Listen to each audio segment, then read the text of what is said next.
एक ऐसा मंदिर जहां चिता की राख से भगवान शिव की आरती की जाती है। एक ऐसा मंदिर जहां मृत्यु भी जाने से घबराती है। यह मंदिर जितना पूज्य है उतना ही रहस्यमयी और भयावह भी है। यह है उज्जैन का महाकालेश्वर मंदिर, जहां के स्वामी हैं काल के भी काल, महाकाल। यह मंदिर 12 ज्योतिर्लिंगों में से एक है और सबसे पवित्र भी माना जाता है।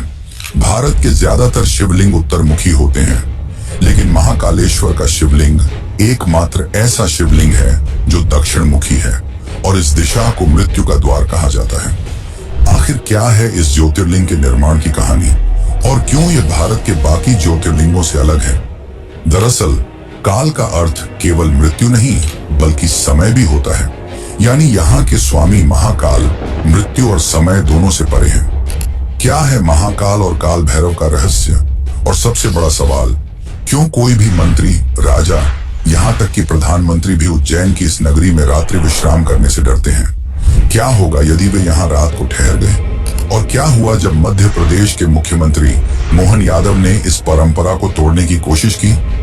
इस मंदिर का सबसे बड़ा रहस्य है यहाँ हर सुबह 4 बजे होने वाली भस्म आरती, जिसे कभी आदमी की चिता की राख से बनाया जाता था और कुछ लोगों का मानना है कि आज भी यहाँ मनुष्य की चिता की भस्म से ही शिवलिंग की पूजा होती है। तो आखिर इसकी असली सच्चाई क्या है?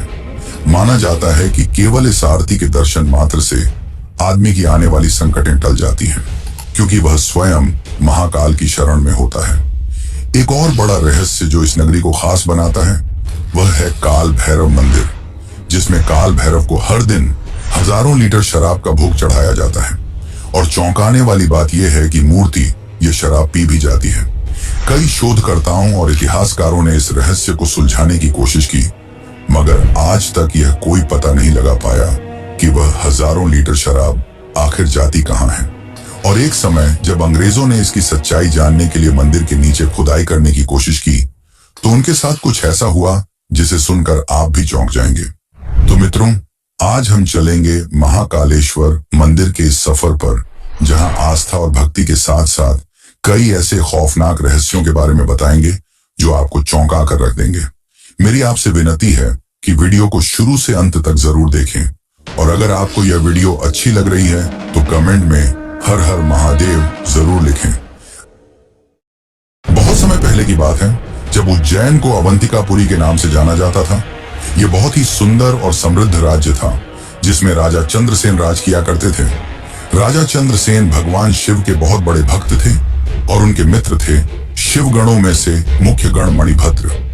एक बार जब मणिभद्र उज्जैन आए तो उन्होंने राजा चंद्रसेन को चिंतामणि भेंट की। यह मणि काफी ज्यादा चमकदार और मनमोहक थी, लेकिन जैसे जैसे इस मणि की चमक फैलने लगी, कई राजाओं के मन में लोभ जगने लगा और इसी के चलते अवंतिकापुरी में कई राजाओं ने चिंतामणि को हासिल करने के लिए आक्रमण कर दिया। एक तरफ चंद्रसेन की सेना और दूसरी तरफ बाकी राजा अपने विशालकाय सेना के साथ, जिसमें सामने चंद्रसेन की सेना कमजोर लग रही थी। पर चंद्रसेन जानते थे कि उनकी शक्ति किसी मणि में नहीं बल्कि उनकी भक्ति में है।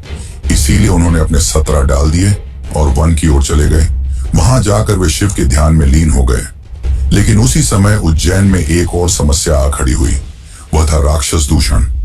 राक्षस दूषण ने ब्रह्मा जी की तपस्या कर असीम शक्ति प्राप्त कर ली थी, जिसके पश्चात अपनी शक्ति के घमंड में चूर असुर दूषण चारों ओर तबाही मचाने लगा। उसे पूजा पाठ करने वालों से सख्त नफरत थी। उसने उज्जैन में अपनी असुरी सेना के साथ आक्रमण कर दिया और शिव भक्तों को मारने लगा, साथ ही शिव मंदिरों को भी तोड़ने लगा। पूरी अवंतिका नगरी में हाहाकार का माहौल था। एक ओर दुष्ट और लोभी राजा, तो दूसरी ओर खूंखार असुर दूषण सब अपनी जान बचाकर इधर उधर भागने लगे। और इसी दौरान एक विधवा औरत अपने 5 साल के बेटे के साथ भटकते हुए उसी वन में पहुंची जहां राजा चंद्रसेन शिव का ध्यान कर रहे थे।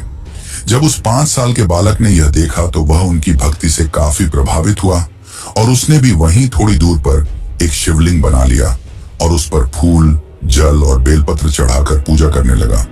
वह बालक शिव भक्ति में इतना विलीन हो गया कि उसे और कुछ न सुनाई दे रहा था, न दिखाई।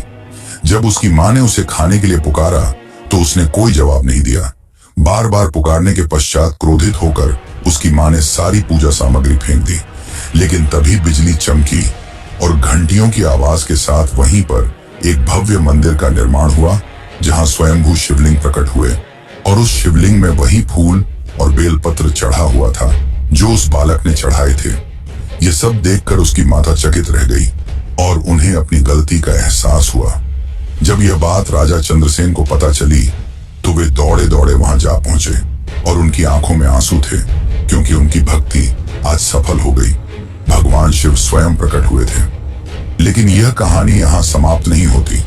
उज्जैन की धरती असुर दूषण की वजह से कांप रही थी, पर जैसे ही शिवलिंग प्रकट हुआ उससे निकले शिव, और यह शिव का रुद्र रूप था। शिव ने महाकाल का रूप लिया, जो भयानक और अत्यंत ही ज्यादा शक्तिशाली था। उनकी जटाएं लहराने लगी, हाथों में त्रिशूल और आंखों में अग्नि लिए वे दूषण की ओर बढ़े और पल भर में ही दूषण के साथ ही साथ उसकी पूरी असुरी सेना को अग्नि से भस्म कर दिया। इस महासंग्राम के बाद सभी राजा जो मणि की लालसा में थे वे शिव जी के सामने नतमस्तक हो गए, और दूषण के जलने के बाद शिव जी ने उसकी भस्म से अपना श्रृंगार किया, और तब से महाकालेश्वर को भस्म से श्रृंगार किया जाता है और भस्म आरती की जाती है। आज भी यह भस्म आरती हर रोज सुबह 4 बजे की जाती है। माना जाता है कि यह मनुष्य की चिता की राख से की जाती है। वैसे इस भस्म आरती का रहस्य भी काफी चौंकाने वाला है, लेकिन उसको जानने से पहले हम ये जान लेते हैं कि क्यों कोई राजा, मंत्री, यहाँ तक कि प्रधानमंत्री भी यहाँ रात नहीं रुकते, और क्या हुआ जब कुछ मंत्री और एक प्रधानमंत्री ने यहाँ रात गुजारी। तो चलिए जानते हैं उस रहस्य को। और अगर आपको वीडियो पसंद आ रही है तो इसे लाइक जरूर करें और कमेंट में लिखें जय महाकाल। महाकालेश्वर मंदिर केवल भारत में ही नहीं बल्कि पूरे विश्व में प्रसिद्ध है, जिसके कारण दूर दूर से लोग बाबा महाकाल के दर्शन करने आते हैं, और साथ ही बड़े बड़े मंत्री, मुख्यमंत्री, यहाँ तक कि प्रधानमंत्री भी महाकाल के दर्शन करने आते हैं। लेकिन महाकाल के दर्शन के बाद कोई भी नेता यहाँ नहीं रुकता। अगर उन्हें रुकना भी हुआ तो वे उज्जैन के बाहर कहीं रुकते हैं। पर आपने सोचा है ऐसा क्यों? दरअसल जब भी कोई राजा या नेता यहाँ रात बिताता है तो उसकी सत्ता चली जाती है, और ऐसा एक बार नहीं कई बार हुआ है। आपको बता दूं कि भारत के एक प्रधानमंत्री इसका खामियाजा भी भुगत चुके हैं। भारत के चौथे प्रधानमंत्री मोरारजी देसाई यहाँ महाकाल के दरबार में रात रुक गए थे, जिसके अगले ही दिन उनकी सत्ता चली गई और उनकी सरकार गिर गई। फिर इसके बाद कर्नाटक के मुख्यमंत्री येदियुरप्पा ने भी यहाँ रात बिताई, जिसके बाद 20 दिनों के अंदर ही उन्हें भी अपने पद से इस्तीफा देना पड़ा। ऐसे और भी कई घटनाएं हैं जो महाकाल के दरबार से जुड़ी हैं। पर क्या आपने सोचा है कि आखिर ऐसा क्यों होता है? दरअसल माना जाता है कि बाबा महाकाल ही यहाँ के राजा हैं और उनसे ऊपर कोई नहीं। ऐसे में उनके दरबार में एक साथ 2 राजा नहीं रुक सकते, जिसके चलते राजाओं और नेताओं की सत्ता चली जाती है, जिसके चलते कोई भी नेता यहाँ रात्रि विश्राम नहीं करता। कुछ समय पहले प्रधानमंत्री नरेंद्र मोदी भी यहाँ बाबा महाकाल के दर्शन करने गए थे और उन्होंने भी यहाँ रात नहीं बिताई। पर चौंकाने वाली घटना तब हुई जब 16 दिसंबर 2023 को मध्य प्रदेश के मुख्यमंत्री मोहन यादव ने यहाँ रात बिताई। उन्होंने कहा कि मैं महाकाल का बेटा हूँ, इसलिए यहाँ रुक सकता हूँ। महाकाल तो पूरे ब्रह्मांड के स्वामी हैं, इसीलिए उनके नगर में रुकने में कोई आपत्ति नहीं होनी चाहिए। जिसके पश्चात वे वहां रात रुके और एक नई सोच को प्रस्तुत किया। चलिए अब हम यहाँ होने वाली भस्म आरती के बारे में जानते हैं। दोस्तों, ज्यादातर मंदिरों में भगवान की पूजा दीप जलाकर की जाती है, पर महाकालेश्वर मंदिर में यह आरती भस्म से होती है। भस्म किसी भी इंसान या वस्तु का आखिरी रूप होता है, यानी कि जलने के बाद बचने वाली राख। पुराने समय में यह आरती इंसान की देह की पहली चिता की राख से की जाती थी, लेकिन कुछ कारणों की वजह से इसे बंद कर दिया गया और आज के समय में यह भस्म आरती कपिला, गाय के गोबर, पीपल, बड़, शमी और अम्लतास की राख से बनी हुई भस्म से की जाती है। हर दिन सुबह 4 बजे यह भस्म आरती होती है, जिसे देखने दूर दूर से लाखों श्रद्धालु हर रोज यहाँ आते हैं। यहाँ के पुजारी मंत्रोच्चारण के साथ बड़े ही भव्य तरीके से यहाँ की आरती को करते हैं। मान्यता है कि जो भक्त सच्चे मन से इस भस्म आरती में सम्मिलित होता है उसे मृत्यु का भय नहीं सताता। एक और बात यह कि यह भस्म आरती केवल पुरुष ही देख सकते हैं। महिलाओं को यह आरती देखने की अनुमति नहीं है। वैसे दोस्तों, क्या आपको पता है कि महाकालेश्वर मंदिर 3 भागों में बटा हुआ है, जिसका सबसे ऊपरी भाग है नागपंचेश्वर मंदिर, जो अपने आप में एक रहस्य है। तो चलिए अब जानते हैं इस रहस्य को। भस्म से होती है। भस्म किसी भी इंसान या वस्तु का आखिरी रूप होता है, यानी कि जलने के बाद बचने वाली राख। पुराने समय में यह आरती इंसान की देह की पहली चिता की राख से की जाती थी, लेकिन कुछ कारणों की वजह से इसे बंद कर दिया गया और आज के समय में यह भस्म आरती कपिला, गाय के गोबर, पीपल, बड़, शमी और अम्लतास की राख से बनी हुई भस्म से की जाती है। हर दिन सुबह 4 बजे यह भस्म आरती होती है, जिसे देखने दूर दूर से लाखों श्रद्धालु हर रोज यहाँ आते हैं। यहाँ के पुजारी मंत्रोच्चारण के साथ बड़े ही भव्य तरीके से यहाँ की आरती को करते हैं। मान्यता है कि जो भक्त सच्चे मन से इस भस्म आरती में सम्मिलित होता है, उसे मृत्यु का भय नहीं सताता। एक और बात यह कि यह भस्म आरती केवल पुरुष ही देख सकते हैं। महिलाओं को यह आरती देखने की अनुमति नहीं है। वैसे दोस्तों, क्या आपको पता है कि महाकालेश्वर मंदिर 3 भागों में बटा हुआ है, जिसका सबसे ऊपरी भाग है नागपंचेश्वर मंदिर, जो अपने आप में एक रहस्य है। तो चलिए अब जानते हैं इस रहस्य को। हिंदू धर्म में नागों की पूजा का एक खास महत्व रहा है। लोग सांपों को सिर्फ जानवर नहीं, बल्कि भगवान शिव का गहना मानते हैं, उनके गले का श्रृंगार। हमारे देश में कई ऐसे मंदिर हैं जो नाग देवता को समर्पित हैं, और उन्हीं में से एक बहुत ही खास मंदिर है उज्जैन का नागचंद्रेश्वर मंदिर। यह मंदिर महाकालेश्वर मंदिर की 3री मंजिल पर स्थित है, और इसकी सबसे बड़ी खास बात यह है कि यह साल भर में सिर्फ एक दिन, नाग पंचमी के दिन ही खोला जाता है। मान्यता है कि नागराज तक्षक स्वयं यहाँ विराजमान है और उनकी इच्छा थी कि उन्हें एकांत में पूजा जाए, इसलिए मंदिर के पट साल में सिर्फ एक बार खोले जाते हैं और उसी दिन भक्त दर्शन कर पाते हैं। इस मंदिर में जो प्राचीन मूर्ति स्थापित है, वह दुनिया में और कहीं देखने को नहीं मिलती। इसे नेपाल से लाया गया था और इसमें भगवान शिव, माता पार्वती, गणेश जी और नागों की बेहद सुंदर मूर्तियां एक साथ दिखती हैं। कथा के अनुसार नागराज तक्षक ने भोलेनाथ को प्रसन्न करने के लिए कठोर तप किया था। उनकी तपस्या से खुश होकर भगवान शिव ने उन्हें अमृतत्व का वरदान दिया।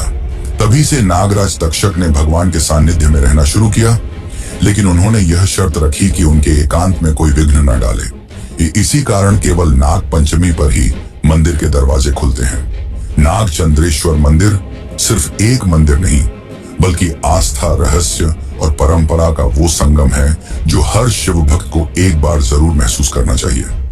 महाकालेश्वर ज्योतिर्लिंग की एक और खास बात यह है कि यह दक्षिण दिशा की ओर मुख किए हुए हैं। आमतौर पर शिवलिंगों की जल निकासी वाली दिशा उत्तर होती है, लेकिन यहाँ इसका मुंह दक्षिण की ओर है। इसी वजह से इसे दक्षिण मुखी महाकाल कहा जाता है और माना जाता है कि इसका ये रूप नकारात्मक और बुरी शक्तियों को खत्म करने वाला होता है। इस दिशा में स्थापित होने के पीछे कई धार्मिक मान्यताएं हैं जो इस शिवलिंग को और भी खास बनाती हैं। महाकालेश्वर को स्वयं भू ज्योतिर्लिंग माना जाता है, यानी ये शिवलिंग किसी ने बनाया नहीं, बल्कि स्वयं धरती से प्रकट हुआ है। शास्त्रों में बताया गया है कि शिव 3 जगहों पर 3 अलग अलग रूपों में पूजे जाते हैं। आकाश में तारक लिंग, पाताल में हाटकेश्वर लिंग और पृथ्वी पर महाकालेश्वर लिंग के रूप में। उज्जैन को वैसे भी समय यानी काल की नगरी कहा जाता है और महाकाल को समय के नियंत्रक के रूप में पूजा जाता है। यही वजह है कि महाकालेश्वर ज्योतिर्लिंग को तीनों लोकों में विशेष स्थान मिला है। वैसे क्या आपको पता है, महाकाल हर बार मौसम के हिसाब से भी अपना रूप बदलते हैं। तो चलिए अब जानते हैं उस रहस्य को और जानेंगे मंदिर के दूसरे भाग बारे में। लेकिन उससे पहले अगर आपको ये वीडियो अच्छी लग रही है तो इसे अन्य शिव भक्तों को जरूर शेयर करें। उज्जैन में विराजमान महाकाल बाबा एक ही हैं, लेकिन वो अपने भक्तों को हर बार नए रूप में दर्शन देते हैं। हर त्योहार, हर मौसम और हर खास मौके पर उनका अलग अलग रूप में श्रृंगार किया जाता है। यही कारण है कि हर साल लाखों लोग सिर्फ उनके इन अलग अलग रूपों के दर्शन के लिए उज्जैन आते हैं। जैसे शिवरात्रि के दिन महाकाल दूल्हे के रूप में सजते हैं, तो श्रावण मास में उन्हें राजाधिराज यानी राजा के रूप में सजाया जाता है। दिवाली के समय पूरा महाकाल मंदिर दीपों से जगमगा उठता है, तो होली में भगवान का आंगन गुलाल से भर जाता है। गर्मी के दिनों में महाकाल के सिर पर मटकों से पानी चढ़ाया जाता है ताकि उन्हें ठंडक मिले। वहीं कार्तिक मास में एक विशेष पूजा के तहत उन्हें पालकी में बैठाकर भगवान विष्णु को सृष्टि की जिम्मेदारी सौंपी जाती है। महाकाल के हर रूप में कुछ खास बात होती है जिसे देखकर हर भक्त भाव विभोर हो जाता है। यही वजह है कि उन्हें उज्जैन का राजा भी कहा जाता है, और जब बात राजा की हो तो सम्मान भी वैसा ही होता है। यहाँ एक मान्यता है कि महाकाल मंदिर के सामने से कोई भी सवारी लेकर नहीं निकल सकता, चाहे वो घोड़ा हो या कोई वाहन। खास तौर पर बारातों में जब दूल्हा घोड़ी पर बैठता है तो उसे मंदिर के सामने से ले जाना अशुभ माना जाता है। माना जाता है कि ऐसा करने से अनहोनी हो सकती है, इसलिए लोग इस रास्ते को बचाकर जाते हैं। ये परंपरा सदियों से चली आ रही है। ये कोई जबरदस्ती नहीं बल्कि एक श्रद्धा और सम्मान का प्रतीक है। आज भी उज्जैन में इस नियम का पालन किया जाता है। भले ही इस पर कोई कानूनी या धार्मिक रोक नहीं है, लेकिन भक्तों के दिल में बसे सम्मान के कारण लोग खुद ही इस परंपरा को निभाते हैं। दोस्तों, जैसा कि मैंने बताया था कि महाकालेश्वर मंदिर 3 भागों में विभाजित है, तो उसका एक भाग है जूना महाकाल। तो चलिए जानते हैं उसके बारे में। महाकालेश्वर मंदिर के अंदर एक और शिवलिंग है जिसे जूना महाकाल कहा जाता है। यह शिवलिंग अपनी रहस्यमयी कहानी और चमत्कारों की वजह से आज भी चर्चा में रहता है। कहा जाता है कि पुराने समय में जब मंदिर पर कई बार हमले हुए थे, तब आक्रमणकारियों ने मुख्य शिवलिंग को नष्ट करने की कोशिश की थी। उस खतरे से शिवलिंग को बचाने के लिए पुजारियों ने असली शिवलिंग को हटाकर सुरक्षित जगह रख दिया और उसकी जगह एक दूसरा शिवलिंग वहां स्थापित कर दिया, ताकि पूजा पाठ और रीतियां चलती रहें। जब हालात सामान्य हो गए और हमला रुक गया, तब फिर से असली शिवलिंग को वापस उसी जगह स्थापित कर दिया गया। लेकिन अब जो दूसरा शिवलिंग बच गया था, उसका क्या किया जाए? इस पर काफी सोच विचार के बाद पुजारियों ने उसे मंदिर के एक हिस्से में फिर से स्थापित कर दिया। तभी से उसे जूना महाकाल कहा जाने लगा, यानी पुराना महाकाल। आज भी हर साल महाकाल की सवारी से पहले सबसे पहले पूजन जूना महाकाल का ही होता है। ये परंपरा आज तक निभाई जाती है। हालांकि आमतौर पर लोग जूना महाकाल के दर्शन को नजरअंदाज कर देते हैं, क्योंकि उनका ध्यान सिर्फ मुख्य ज्योतिर्लिंग पर होता है। लेकिन जो साधना और तंत्र की गहराई को जानते हैं, वो कहते हैं कि अगर आप महाकाल के दर्शन से पहले जूना महाकाल के दर्शन कर लो, तो आपके जीवन की हर रुकावट, हर बाधा खुद ब खुद भस्म हो जाती है। वैसे दोस्तों, उज्जैन में सिर्फ महाकालेश्वर नहीं है, बल्कि साथ में काल भैरव का एक रहस्य जो आपको चौंका के रख देगा। तो चलिए अब जानते हैं उस रहस्य को। उज्जैन शहर से करीब 8 किलोमीटर की दूरी पर काल भैरव मंदिर स्थित है, जो करोड़ों लोगों की आस्था का केंद्र है। ऐसा माना जाता है कि जब कोई भक्त महाकालेश्वर के दर्शन करने आता है, तो काल भैरव मंदिर गए बिना उसकी यात्रा अधूरी मानी जाती है। मंदिर के पुजारियों के अनुसार इसका जिक्र स्कंद पुराण के अवंती खंड में भी मिलता है। काल भैरव को भगवान शिव का रौद्र और तांत्रिक रूप माना जाता है। वे तामसिक प्रवृत्ति के देवता हैं और इसी कारण उन्हें शराब का भोग चढ़ाने की परंपरा सदियों से चली आ रही है। यहाँ रोजाना सैकड़ों हजारों बोतल शराब चढ़ाई जाती है। लेकिन सबसे चौंकाने वाली बात यह है कि वो शराब आखिर जाती कहाँ है, ये आज तक कोई नहीं जान पाया। पुजारी जब शराब से भरा कटोरा मूर्ति के पास रखते हैं, तो देखते ही देखते शराब मूर्ति के होंठों से गायब हो जाती है, मानो भगवान खुद पी रहे हों। न मूर्ति में कोई छेद है, न कोई पाइप, न कोई सुराख, लेकिन फिर भी शराब खत्म हो जाती है। ब्रिटिश शासन के दौरान कैप्टन हंटर नाम के एक अंग्रेज अफसर ने इसे धोखा समझकर मंदिर की खुदाई और मूर्ति को तोड़ने की कोशिश की, लेकिन उसके हाथ कुछ भी नहीं लगा और कुछ ही दिनों में उसकी रहस्यमयी मौत हो गई। बाद में कई वैज्ञानिकों, पत्रकारों और विदेशी डॉक्यूमेंट्री टीमों ने भी इस रहस्य को समझने की कोशिश की। स्कैनिंग मशीनों, एचडी कैमरों और माइक्रोफोन तक लगाए गए, पर कोई सुराग नहीं मिला। शराब मूर्ति के पास गई और गायब हो गई। एक ब्रिटिश टीम ने इसे एक case of collective divine evolution कहा, यानी आस्था और चमत्कार का अद्भुत संगम। कुछ भारतीय वैज्ञानिकों और विक्रम विश्वविद्यालय की टीमों ने भी जांच की, लेकिन हर बार उन्हें खाली हाथ लौटना पड़ा। इतना ही नहीं, एक बार जब औरंगजेब के सैनिक मंदिर को तोड़ने आए तो अचानक वहां कुत्तों का झुंड प्रकट हुआ और सैनिकों पर टूट पड़ा। सैनिक पागल होने लगे, एक दूसरे को मारने और काटने लगे। हालात ऐसे हो गए कि औरंगजेब को खुद अपने सैनिकों को मरवाना पड़ा और डर के कारण वह मंदिर को तोड़े बिना ही लौट गया। तो सवाल यह है, क्या यह सिर्फ एक मंदिर है?